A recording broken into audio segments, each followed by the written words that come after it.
বলছি আমরা ভাস্কর্য বিরোধী, আমরা মূর্তির বিরোধী।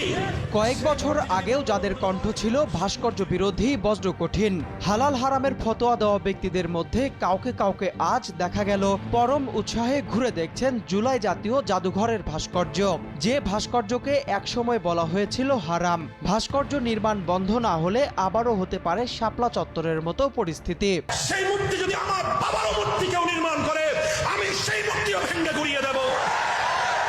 সেই বিতর্কের কেন্দ্রে থাকা একজনকে আজ দেখা গেল জুলাই গণ অভ্যুত্থান স্মৃতি জাদুঘরে। তিনি মাওলানা মামুনুল হক। ৯ আগস্ট জুলাই গণ অভ্যুত্থান স্মৃতি জাদুঘর পরিদর্শন করেন তিনি। আর এই ঘটনা আবারও সামনে এনে দিয়েছে বাংলাদেশের বহু পুরনো এক প্রশ্ন। ভাস্কর্যের বিরুদ্ধে আপত্তি কি সত্যি ধর্মীয় নীতি ছিল, নাকি ভাস্কর্যের সঙ্গে জড়িয়ে থাকার রাজনৈতিক পরিচয়ই ছিল আপত্তির বড় কারণ?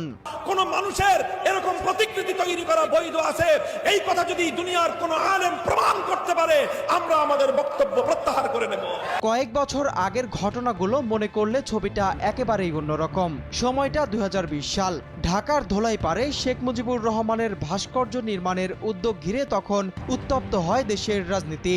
মাওলানা মামুনুল হক সহ কয়েকজন নেতা প্রকাশ্যে এর বিরোধিতা করেন। সে বছর তিনি বলেছিলেন, আইনি, নৈতিক ও রাজনৈতিক সক্ষমতা থাকলে তিনি দেশের সব ভাস্কর্য সরিয়ে দিতেন। সেই মূর্তি যদি বঙ্গবন্ধুর হয়, সেই মূর্তির বিরোধীও আমরা।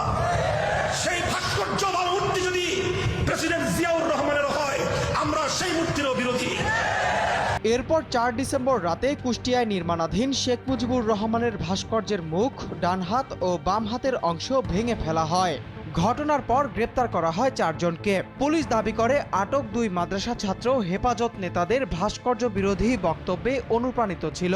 তবে ঘটনাটির পর মামুনুল হক নিজেই ভাস্কর্য ভাঙচুরের নিন্দা করেন। তার আপত্তি ছিল ভাস্কর্য নির্মাণের ধর্মীয় দিক নিয়ে। একই সঙ্গে কুষ্টিয়ার ভাঙচুরকে তিনি অনাকাঙ্ক্ষিত ও নিন্দনীয় বলে উল্লেখ করেন। অর্থাৎ তখন তার অবস্থান ছিল ব্যক্তির বিরুদ্ধে নয়, ভাস্কর্যের বিরুদ্ধে। কিন্তু কয়েক বছর পর বদলে যায় দৃশ্যপট। 2024 সালের 5 আগস্ট আওয়ামী লীগ সরকারের পতনের পর দেশের বিভিন্ন স্থানে শেখ মুজিবুর রহমানের ভাস্কর্য, মুরাল এবং আওয়ামী লীগের রাজনৈতিক প্রতীকী স্থাপনায় হামলা হয়। আর সেই হামলা শুধু রাজনৈতিক ব্যক্তিত্বের অবয়বেই সীমাবদ্ধ থাকেনি। হামলা চালানো হয় মেহেরপুরের ঐতিহাসিক মুজিবনগর স্মৃতি কমপ্লেক্সেও। ধ্বংস করা হয় মুক্তিযুদ্ধের ইতিহাস তুলে ধরা বিপুল সংখ্যক শিল্পকর্ম ও ভাস্কর্য। বিভিন্ন গণমাধ্যমের প্রতিবেদনের বরাতে 5 আগস্ট থেকে 14 আগস্টের মধ্যে দেশের 59টি জেলায় অন্তত 1494টি ভাস্কর্য, রিলিফ ভাস্কর্য, মুরাল, স্মৃতিস্তম্ভ ভাঙচুর, অগ্নিসংযোগ কিংবা উপড়ে ফেলার তথ্য পাওয়া যায়। তারপর আবারও বদলে গেল দৃশ্যপট।